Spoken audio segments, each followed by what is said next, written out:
But first, Nick, you're talking some Jokic Morris family feud. Yeah, once upon a time when I was a kid, I saw on David Letterman a guy juggling glass bottles, broken glass bottles, and I tried it. And it was very funny at first, and then it turned predictably into disaster, ended up in the hospital. This reminds me of that. Starts off delightful, and then what happened? So Nikola Jokic and Markieff Morris get into this. Jokic famously has very large, somewhat intimidating brothers. They signed up for Twitter just to talk to the Morris twins. You can read that all for yourself, but what it was yesterday, incredibly funny on NBA Twitter. Can you believe it? They signed up for Twitter just for this. But then there's that line from them, "We'll be waiting for you." And then the line from the Morris twins, one of them saying, "Okay, we'll be ready."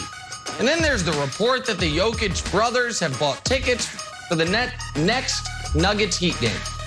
I hate to be old man Kevin Wildes with my concerned voice, but here's where I'll say the NBA needs to maybe step in.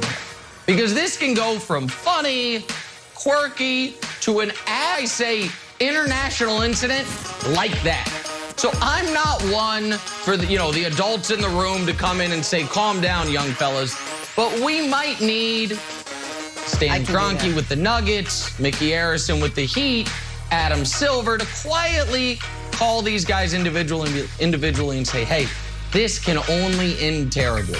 So I hate to be the fun police, but Jenna, I am a little concerned this could end not very fun, and maybe someone needs to step in before this gets a little uglier than anyone would like it to be. Just to recap, it's all fun and games till someone loses an eye.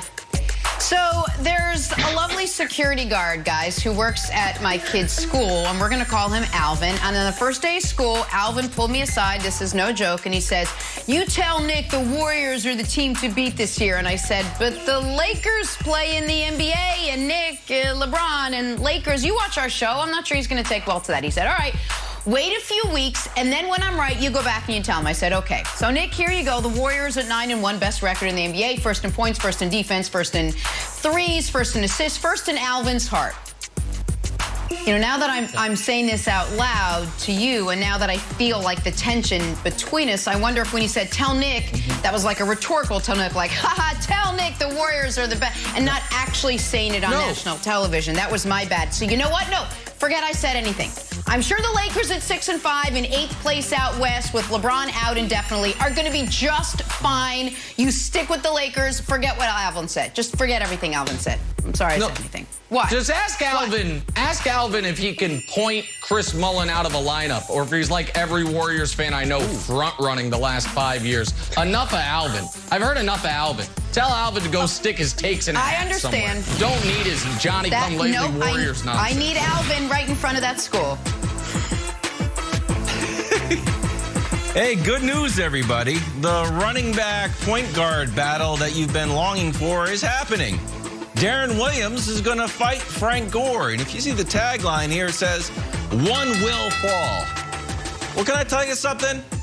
I'd rather no one fell. That's right. Fun Police is here. Kevin Wildes. I don't want this to happen. I know there's a competitive juices are flowing, and I asked Dusty to make up a tale of the tape to show you the ridiculousness of this fight.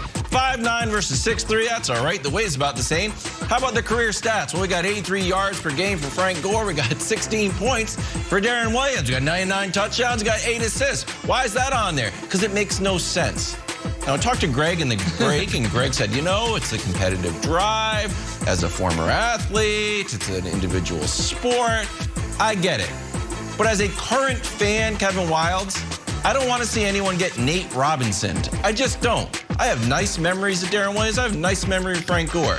So I'd like to change the tagline from "One will fall" to "Hopefully no one gets hurt." Not going to sell as many pay-per-views, but that's how I feel. Before the year, I said I thought the Packers should trade for him. So I think maybe the audience thinks that Green Bay would still be at the top of that list. But the reason I advocated for the Packers to trade for him was partially because I think it'd be great for Odell, but partially because I thought the Packers were wanting to repair the relationship with Aaron Rodgers. I do wonder if that relationship at this point is beyond repair, which makes it slightly less attractive for Odell. And here's why, Greg. I don't think where Odell goes next has to be where he plays next season.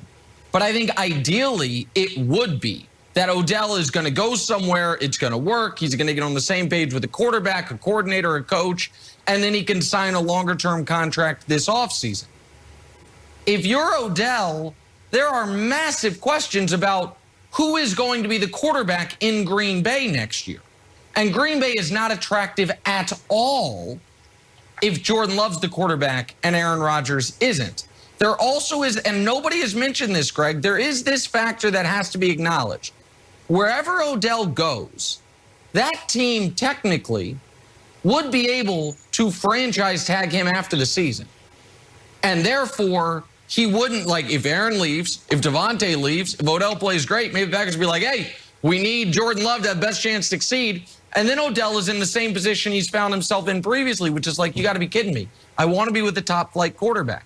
So I think it's a little more risky than it would have otherwise been. But I think Green Bay makes a ton of sense. I think Seattle makes a lot of sense because of Russ. And I think the Chiefs, who are as pass-heavy as any team in the league and don't have a number 2 receiver, they're trying to make the McCole Hardman thing work. It simply has never worked. I think the Chiefs make a ton of sense as well.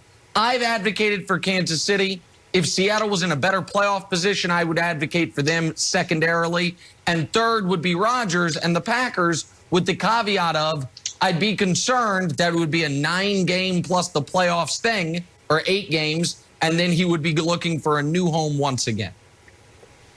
Yeah, all of what you said is very true. I think Odell, and I agree with him, he wants to go to the Packers. And the reason why it would be a great fit, in my opinion, regardless of Aaron Rodgers' status moving forward, is because I believe where Odell is right now, this is a one-stop shop. Wherever he ends up, it could potentially turn into more, as you alluded to very eloquently. But right now, this is a one-stop shop for him for the duration of this season to get back on track and then find himself into a potentially long-term deal based on how he plays. He understands that he needs a quarterback that can do it all. What do I mean by that? That can throw the ball on time within the pocket, but even more importantly, that can extend the play and can still be accurate with the eyes down the field that he's been so accustomed to, regardless of how we've all felt about Eli Manning. Eli Manning was a very good quarterback for Odell Beckham and what he does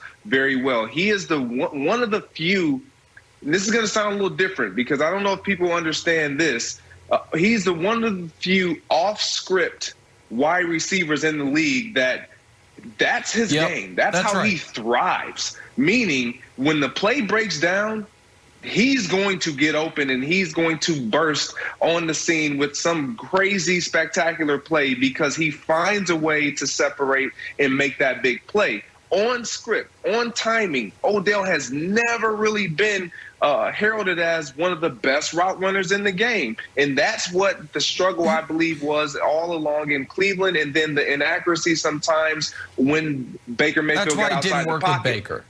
Correct. Exactly right. Now, the other two options that he mentioned, Wilds, the Chiefs would be a great option because of the same type of quarterback, the Russell Wilsons of the league. But there is a team, and I know this may be like, what? Why would they do that? Come on, buddy. The Arizona Cardinals. The Arizona Cardinals have gone all in. And A.J. Green has not really shown anything. Now, he signed the 1 year, 6 guaranteed. But they're not going to be signing Odell for a whole lot this year. Who knows? They've gone all in. Dinged up. DeAndre's a little dinged up, and they got a quarterback that can play very well off script. Okay, so that's interesting. Here's my main issue, Greg, and tell me if I'm wrong because I recognize that this take has a heavy dollop of Patriots homerism in it. We think Odell wants to win, right? We think Odell wants to be coached with like a great coach. Can you name a better team in the league that doesn't have a number 1 wide receiver than the Patriots? Every other pitch, if I'm Odell that I'm listening to, all right, Seattle, well, you have a guy. All right, Arizona, you have somebody. Green Bay, you have somebody. Kansas City, you have somebody. I'm a number 1 guy.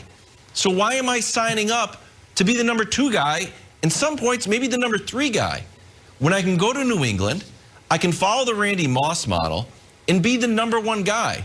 So if I was Bill Belichick, here's what I would say. We did it for Randy. We did it for you.